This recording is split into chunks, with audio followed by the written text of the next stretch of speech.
Assalamualaikum warahmatullahi wabarakatuh.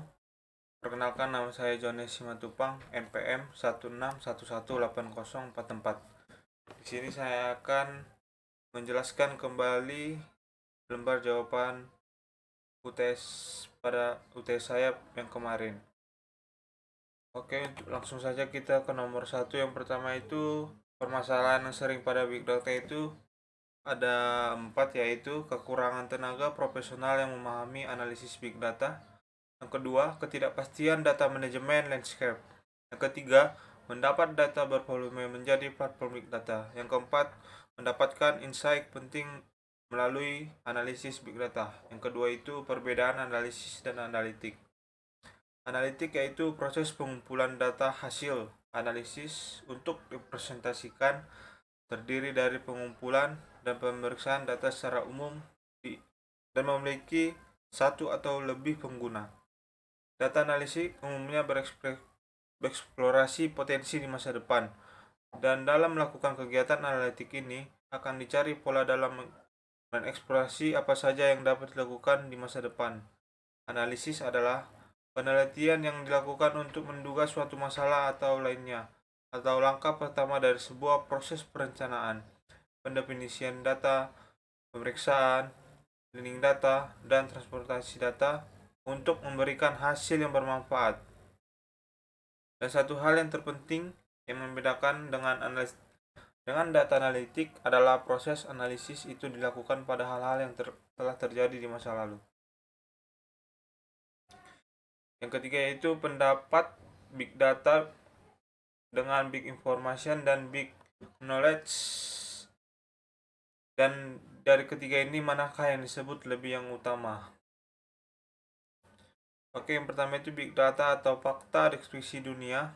Yang kedua itu big data information, data dan pengetahuan yang ditangkap, merekam atau mengambil data dan knowledge pada suatu waktu tertentu. Ketiga itu big knowledge atau peta atau model dunia pribadi kita. Untuk membangun pengetahuan perlu informasi dan data. Oke, untuk yang lebih utama di sini saya memiliki itu big data. Yang keempat itu deskripsi sekaligus terkait data terstruktur, semi terstruktur, dan tidak terstruktur. Ya, bisa lihat sini data terstruktur yaitu proses disimpan atau diambil dalam format tetap. Dan terus data semi struktur itu jenis data yang dimasukkan ke dalam sebuah tabel, tetapi skemanya tidak sama dengan tabel biasa. Contohnya itu adalah data dalam bentuk file CSV, file XML, dan file JSON.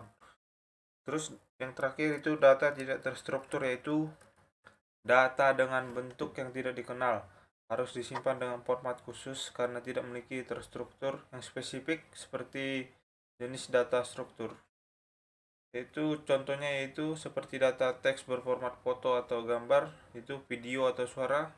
Selain itu juga bisa juga bentuk keluhan pelanggan, kontrak, ataupun email internal. Kelima itu perbedaan antara data science dengan business intelligence.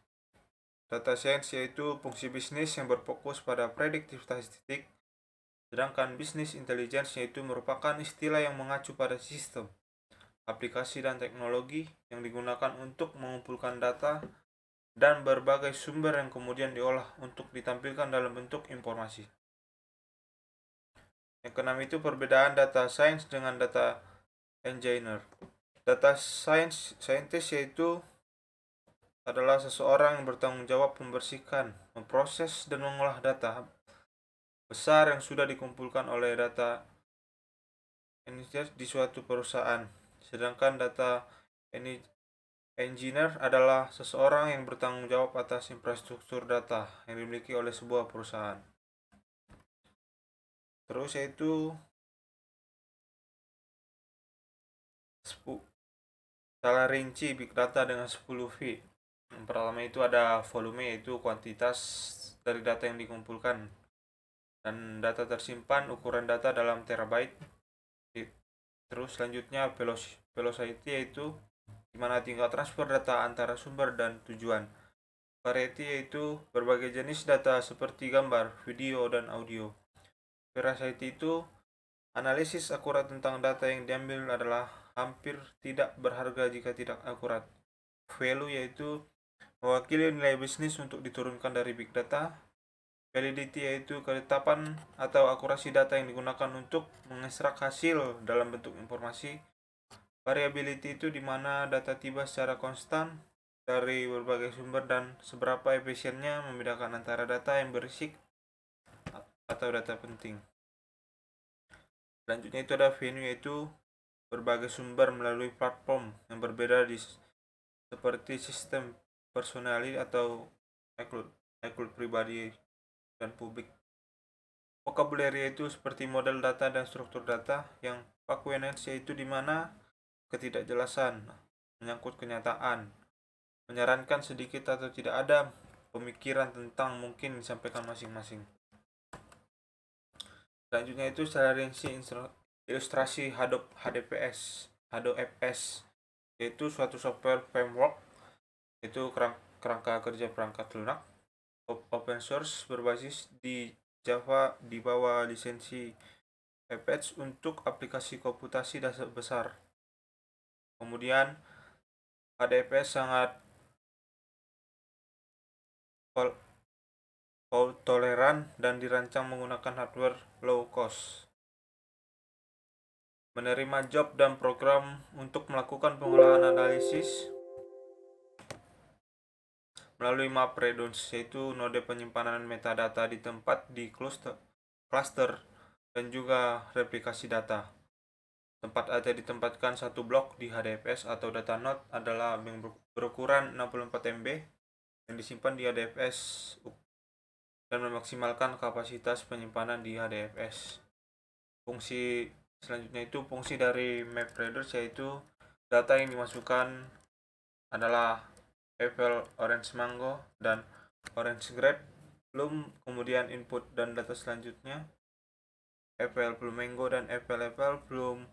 Kemudian langkah selanjutnya individual mapper, dan selanjutnya itu adalah reduce key, di mana Apple 4, Grapes 2, Mango 3, Orange 2, dan Bloom 3. Hasil ini juga dapat sebagai final outputnya. Dan terakhir itu di sini adalah studi kasus perusahaan yang saya dapatkan, yaitu dari pemberian makan dan ikan lele. Dari data di atas, pemberian makan ikan lele dapat diolah dalam Excel seperti yang di bawah ini. Hasil dari regresinya dan sudah terpampang jelas, yaitu multiplier R-nya 0,82, R-square-nya 0,67, adjust R-square-nya 0,63, standard error 10,43, observation 10, regression ANOVA-nya itu 1, residual 8, dan total 0, dan selanjutnya. Kemudian di sini ada lagi bagian ininya, chart title. Nah, jadi kesimpulannya itu persamaan regresinya itu yaitu Y sama dengan A tambah BX atau Y, di mana B0 tambah B1X. Y sama dengan 47,073023 ditambah 35,218267, dan R square-nya itu 0,6793. Dan implementasikannya adalah ikan lele dipengaruhi oleh pemberian makan dengan setiap kenaikan pemberian makan sebesar 1 satuan dengan dapat menaikkan ikan lele sebesar 35,218267. Oke, mungkin cukup sekian video dari saya untuk UAS Big Data. Jika ada salah kata, mohon maaf. Wassalamualaikum warahmatullahi wabarakatuh.